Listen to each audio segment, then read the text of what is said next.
Yo guys, welcome back to the channel. This week we've got a Heat Slave 2 install. It was quite an awkward one really. The pipes were really tight, the boiler was a really tight fit. We've also got a couple of oil breakdowns as well. I think I'll include on this one.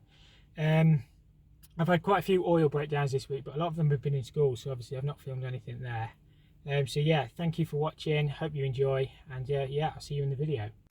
Alright, so this morning we're taking out this Grant combi oil boiler. I'm putting in a Worcester Heat Slave 1218. This one's basically split and leaking. So also, I don't know if you can see all the soot up the walls. Obviously something's gone grossly wrong with this boiler. So we're going to put a 1218. This is going to be really tight to get back in. Because obviously all the pipes on the Grant come out on this side, and then the Worcester come on this side. I've got to try and get a filter unit on it as well.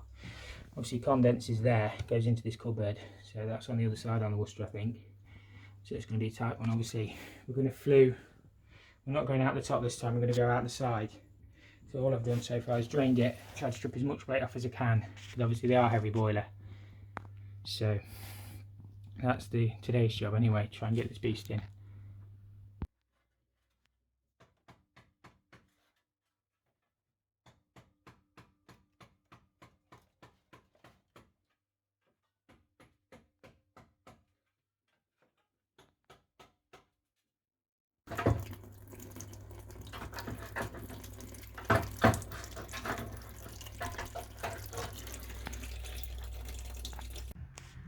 Right, just turn the oil off in the tank. I'll disconnect this and then we'll pull these back through, and then we'll probably end up drilling new holes anyway.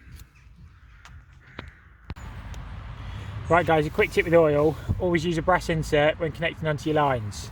I use brass insert and held tight.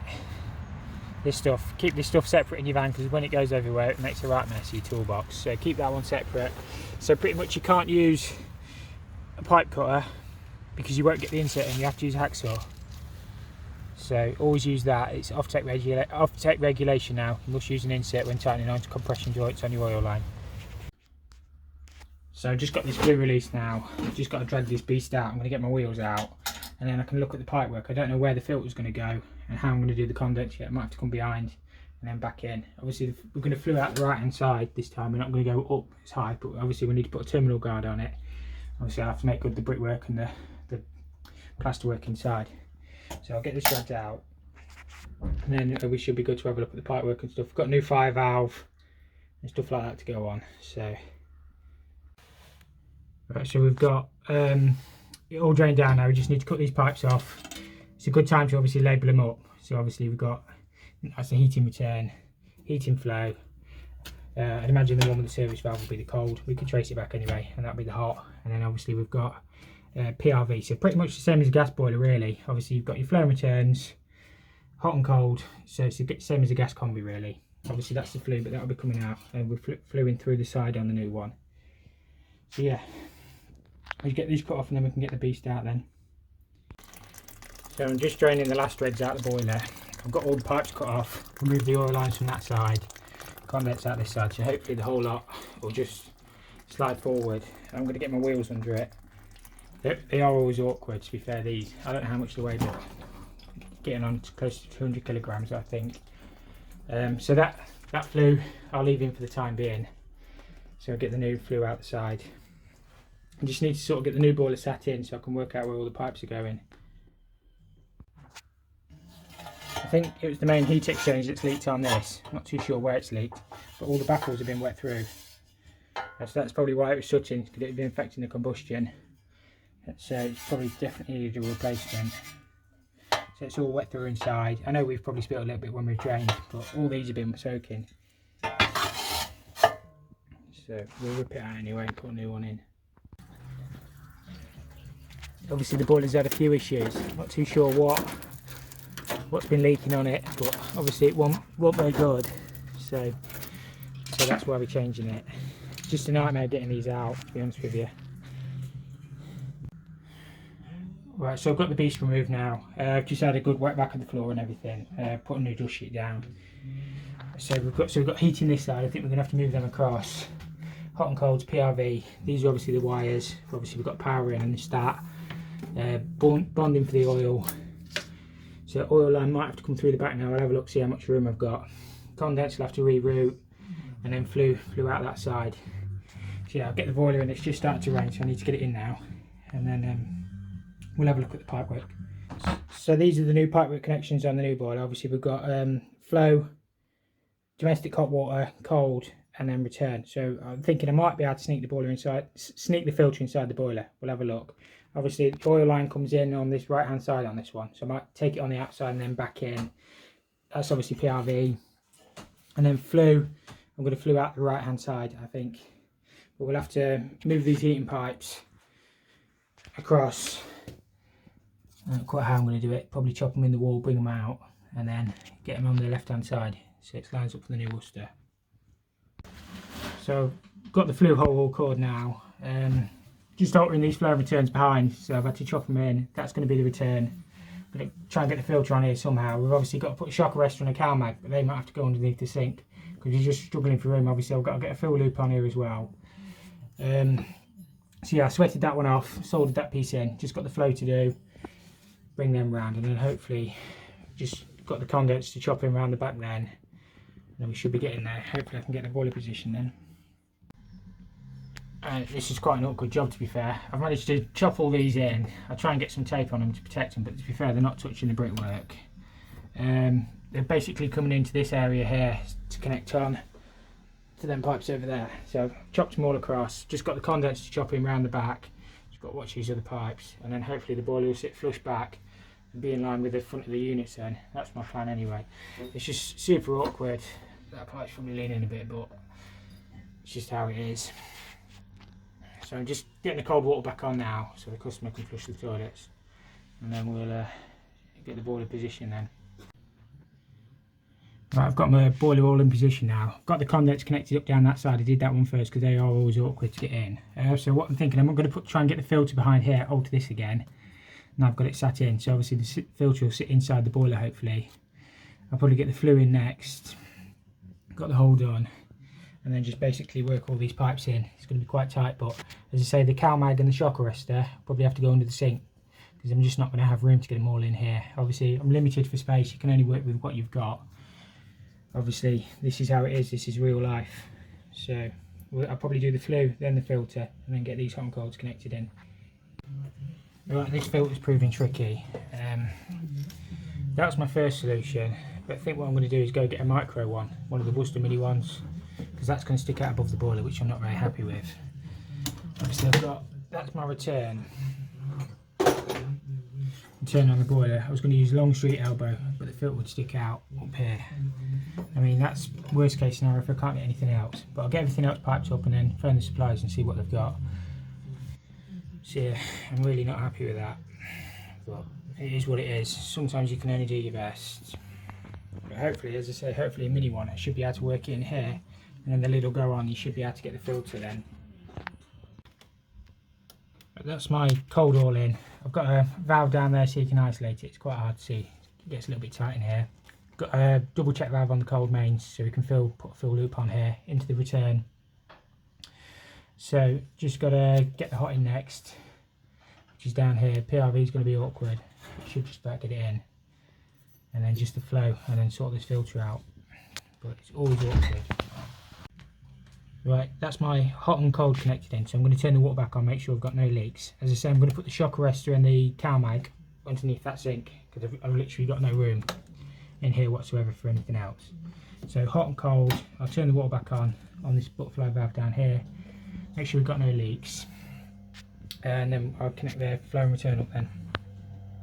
Right, the cold's all on now guys. It is quite tight down there, but there is just room to turn that. So I'll purge it through the hot tap, and then we should be good. I'm not going to run too much through there because there's stuff in the sink, but you get the idea. Hot and cold are filled up now. The flow should be easy enough.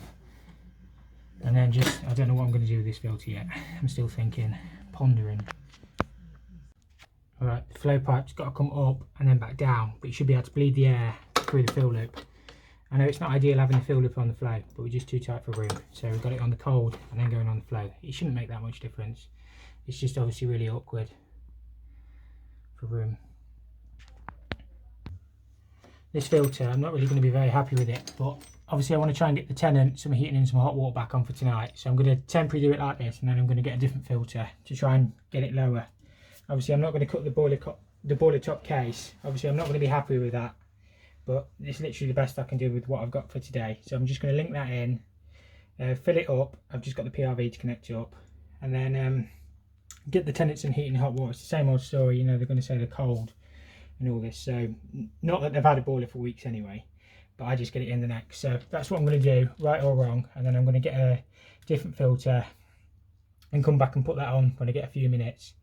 It's just, there's literally nothing else I can do to get it back on tonight, so that's how it's going to have to be.